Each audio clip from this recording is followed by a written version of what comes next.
जगातील सर्वात मोठी लोकशाही म्हणून भारताकडे पाहिलं जातं। आता तर भारत जगामध्ये सर्वात मोठं डिजिटल डेमोक्रेसी अशी आपली ओळख बनवण्याकडे वाटचाल करत आहे। आकडेवारीवर नजर टाकल्यास भारत देशात 83 करोडहून अधिक लोक इंटरनेटचा वापर करतात। भारत डिजिटल व्यवहार करण्यात झपाट्याने अग्रेसर होताना पाहायला मिळत आहे। तुम्ही पाहतच असाल की डिजिटल व्यवहार लोक दैनंदिन जीवनात किती मोठ्या प्रमाणात करत आहेत।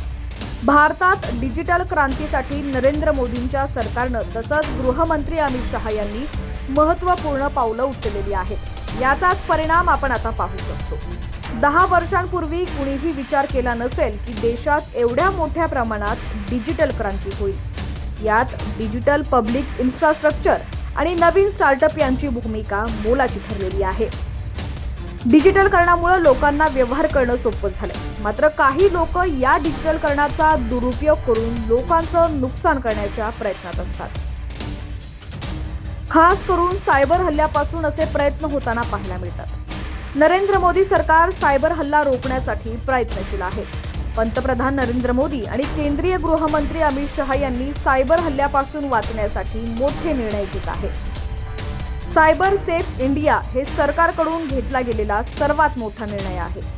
जानेवारी 2020 मध्ये गृहमंत्री अमित शहा यांनी सायबर क्राईम विरोधात लढण्यासाठी भारतीय सायबर क्राईम समन्वय केंद्र म्हणजे I4C ची स्थापना करत मोठी मोहीम उभारली।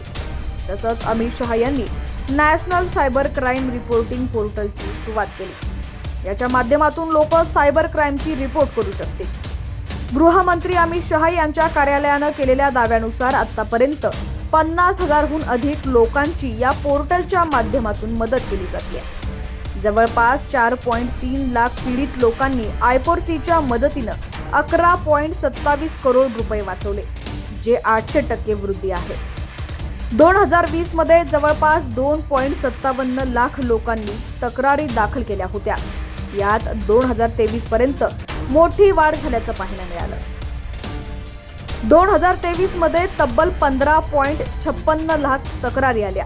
भारत सरकारच्या विविध कार्यालयातील 5,600 अधिकाऱ्यांची नजर I4Cच्या कामकाजावर असते। यामुळे पारदर्शकता निर्माण होते। याच सोबत 17,000हून अधिक NCC कॅडेटची सायबरला साथ आहे। यामध्ये JCCT सूचना प्रणाली उपयोगात आणली।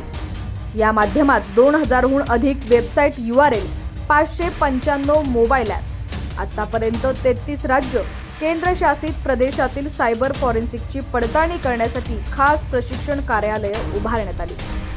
आतापर्यंत 24,600हून अधिक LEA कर्मचारी, न्यायालयीन कर्मचाऱ्यांसह अनेकांना सायबरबद्दल जागरूकता शोध फॉरेन्सिक गोष्टी सांगण्यात आलेल्या आहेत। 1 जानेवारी 2023 ते 31 डिसेंबर 2023 या काळात पोलीस अधिकाऱ्यांद्वारे रिपोर्ट करण्यात आलेले आहेत। 3.2 लाखांहून अधिक सिम कार्ड आणि 48,000हून EMIला भारत सरकारनं ब्लॉक केलेला आहे। गृह मंत्रालयानं महिला आणि मुलांच्या विरोधात सायबर क्राईम रोखण्यासाठी रोकथाम योजना आखली। या योजनेनुसार राज्य आणि केंद्रशासित प्रदेशात सायबर फॉरेन्सिक केंद्राची स्थापना केली। यासाठी जवळपास 122.24 करोड रुपये गृह मंत्रालयानं दिले। कनिष्ठ सायबर सल्लागार आणि LEA कर्मचारी, न्यायालयीन अधिकाऱ्यांना यात प्रशिक्षण देण्यात आलं। I4Cनं नॅशनल क्राईम हेल्पलाईन नंबर 1930 जारी केला। यामुळे ऑनलाईन फसवणुकीच्या तक्रारी दाखल करण्यास लोकांना मदत झाली। सर्व राज्य आणि केंद्रशासित प्रदेशांना यात सामावून घेण्यात आलं।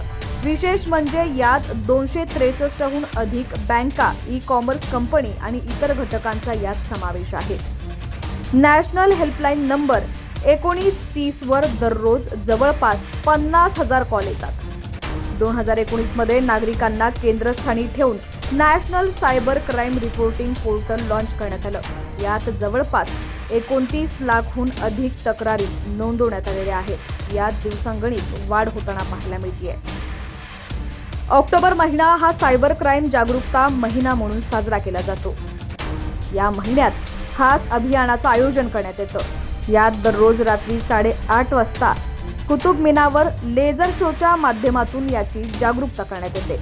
अमित शहा यांच्या गृह मंत्रालयाकडून सायबर जागरूकता दिवस साजरा करण्यासाठी देखील पावलं उचलली जात आहेत। ज्यामध्ये राज्य आणि केंद्रशासित प्रदेशातील शाळांमध्ये कॉलेजांमध्ये दर महिन्याच्या पहिल्या बुधवारी सकाळी 11 वाजता सुरू करण्यात येत आहे। याशिवाय सायबर दोस्त या नावानं सोशल मीडिया हँडल देखील सुरू करण्यात येत आहे, ज्यात विविध सोशल मीडिया प्लॅटफॉर्मवर सुरक्षेच्या दृष्टीनं आवश्यक टिप्स दिले जातात। मे 2024ला द संडे गार्डियनमध्ये रमेश कैलास यांचा एक लेख छापून आला। ते एमर्जिंग टेक्नॉलॉजी अँड सायबर सिक्युरिटीचे जाणकार आहेत। या लेखात सायबर सुरक्षेच्या दृष्टीनं भारत सरकारकडून करण्यात आलेल्या बाबींचा उलगडा करण्यात आलाय।